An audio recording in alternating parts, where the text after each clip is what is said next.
Phénomène fréquent, la sécheresse vaginale est un sujet tabou. Elle concernerait pourtant plus d'une femme sur 6. Plus courante durant la ménopause, elle augmente la vulnérabilité aux infections gynécologiques et peut perturber l'harmonie sexuelle du couple. Des solutions contre la sécheresse intime existent. Mesdames, sachez que la sécheresse vaginale n'est pas une fatalité, car il existe des traitements 100% naturels pour venir à bout de cela et de manière définitive. C'est une chance pour toi d'être tombé sur cette vidéo, car je te donnerai des recettes simples et super efficaces qui vont t'aider à avoir une sexualité épanouie, et ça change tout.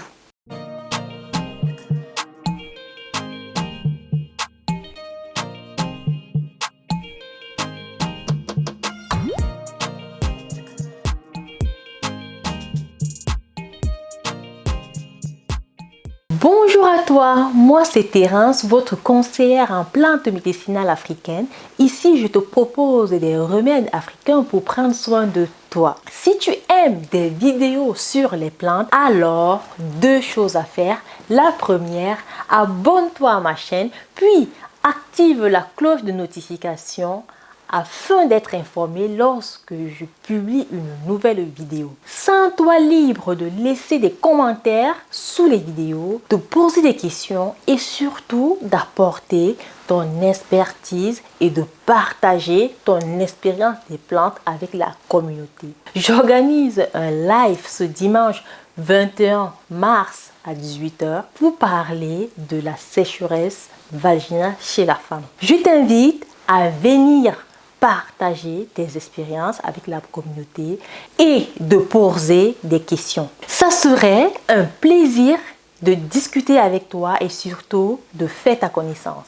La sécheresse vaginale est un manque de lubrification du vagin. C'est-à-dire que le vagin, lors des rapports sexuels, n'est pas humide. Elle peut toucher les femmes et particulièrement les femmes ménopausées, les jeunes mamans et les femmes enceintes. Plus d'une femme sur 6 déclare souffrir parfois de sécheresse vaginale. Ce trouble peut avoir des conséquences psychologiques entraînant une baisse de la libido. Pour préserver le désir, des solutions simples existent. Pourquoi le vagin se dessèche-t-il?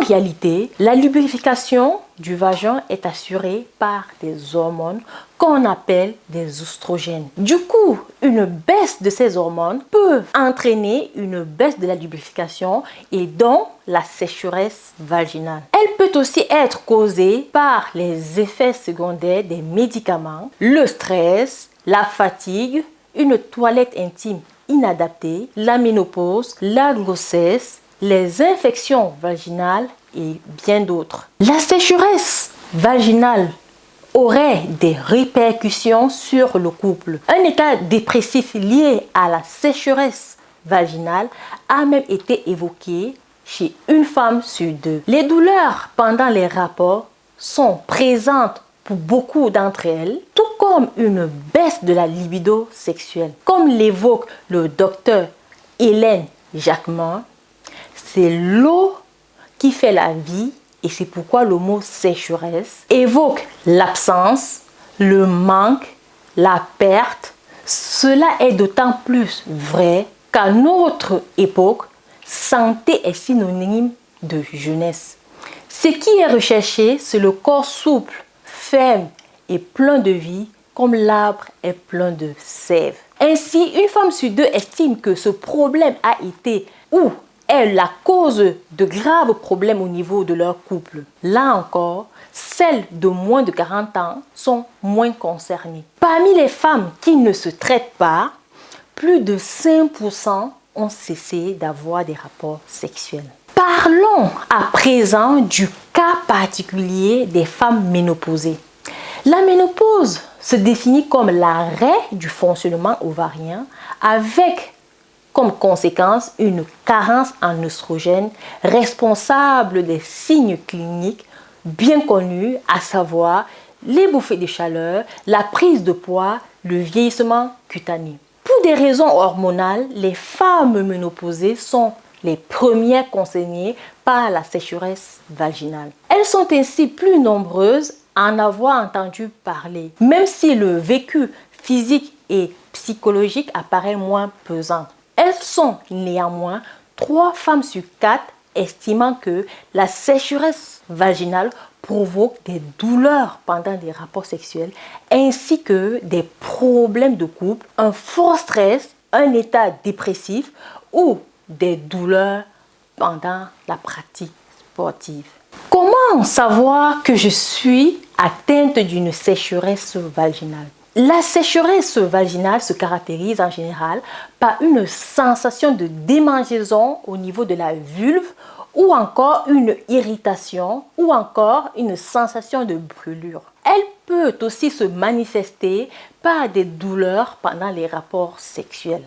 Pour résoudre cette problématique, une crème qui a déjà fait ses preuves va vraiment te soulager. Il est composé de Kigelia africana. Ce fruit contient des stérols qui favoriseraient la production d'estrogène qui est l'hormone de la lubrification. Des tiges de vétiver, encore appelées ngongoli, des feuilles de djeka, des racines de ngende, du beurre de karité. Mais alors, comment s'y prendre? Ce que tu fais, dans 4 cuillères à soupe de beurre de karité fondu, rajoute 1 cuillère à soupe d'huile de ngende, 1 cuillère à soupe d'huile de vétiver, 1 cuillère à soupe d'huile de djeka et 1 cuillère à soupe de kigelia. Laissez reposer votre mélange au réfrigérateur. Puis, utilisez ce mélange 1 à 2 fois par jour. Les résultats s'observent au bout de la première application. Votre vulve sera toute fraîche et bien hydratée. Vous pourrez arrêter d'appliquer la crème une fois que le désagrément sera passé. Comme tu le sais déjà, préférez un savon doux sans parfum au pH neutre. Dans mon cas, j'ai opté pour le miel de fleurs qui a un pH neutre pour réaliser ma toilette intime. Et c'est incroyable. Je t'invite à tester ces astuces et venir laisser ton avis en commentaire. Quelques conseils pour éviter la sécheresse vaginale.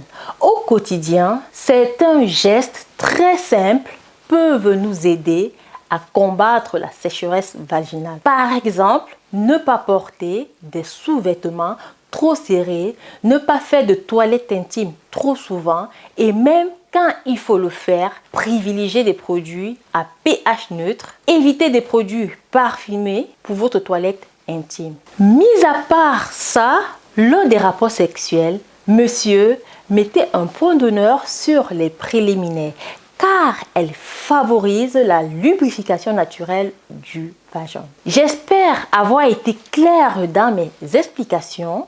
Si tu as des questions, pose-les en commentaire. Pour avoir des détails sur les plantes et bien d'autres, je t'invite à me rejoindre sur Instagram et Facebook car j'ai beaucoup de choses à partager avec toi.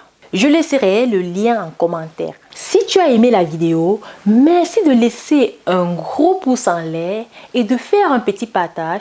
Pourquoi pas si quelqu'un peut en bénéficier autour de toi. C'était Terence, l'herboriste du bled, au-delà de tout, passionné des plantes. Merci de m'avoir écouté. Sur ce, utilisons le vivant pour soigner le vivant. À très bientôt.